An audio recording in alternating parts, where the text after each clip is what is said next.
line in Austin, Texas. Cisco, you're on the Ken Coleman Show. Hi, Ken. Great to talk to you. Thank you for taking my call today. Great to talk with you. I got to tell you, that's one of the coolest names ever. I wish my name was Cisco Coleman. I think I would be much cooler if that was the case. Oh, yes, that'd be great. Ken is great, though, too. Awesome. Thank you. How can I help? Right now, I'm in the discovery stage. Currently, I'm a high school teacher and coach. I love working with kids and people, but I'm kind of getting burnt out. I kind of feel like I'm not using all my skills, and I would like a position where maybe there's upward mobility, and I'm compensated for that. And I guess the big thing that's kind of weighing is, regardless of how great I teach or how bad I teach, there's no growth there financially or position-wise next year. Yeah, I got to tell you, Cisco, you just identified why you really called me today. It's not that you don't know your passion. It's not that you're in the discovery phase. I think that you are doing the right thing. You are certainly within your sweet spot. That's what I believe. We're going to verify this in a moment. But I want to reframe your mind here, because I believe that why you called is because there's no ladder. And yes, human beings, we desire progress.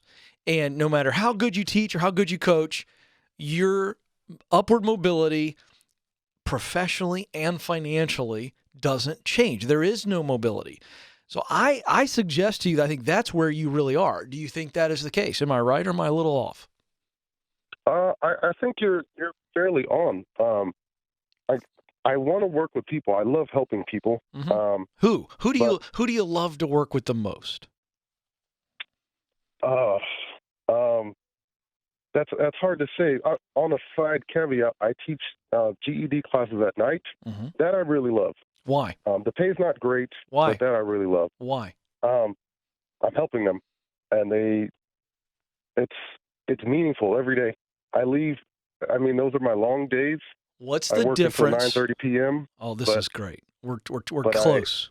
I made a difference that day. Yes, you did, and you also made a difference at the school. So it's a little bit of a lie to assume that you didn't make a difference at the school. But when you're teaching these, I'm guessing, kids that may have dropped out of high school for maybe whatever reason, or older adults who need to get that GED to get some completion, to get some confidence to move forward, I think you find a little bit more juice in that particular role. Am I right or wrong? Correct. Yeah. So who do you most want to help? Say it. I would say adults. Yeah. Adults or older people transitioning into that phase. Specifically helping because them. It's not that I don't connect with the kids in high school where I teach. It's just, at the end of the day, it's kind of, I'm not using all my skills. I'm not fully tapped. What are those skills that you would like to use more? My critical thinking. I'm a very good people person, talking with people. I'm good at adaptability, adapting to change. I'm good at looking at the big picture and finding multiple routes to get there. Okay. And what's most efficient.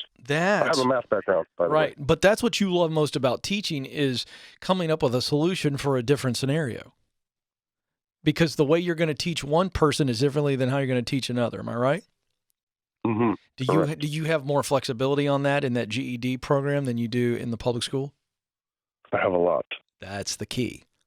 I think you love flexibility to allow yourself to adapt. You said you're really good at being adaptable. And that flexibility is what's key to allow you to adapt in teaching people. So I think you've got to be maybe on the community college level. Now, again, I'm going to be very careful, Cisco. When I make a recommendation, it is more to get verification back from you. I don't want to paint you in a corner.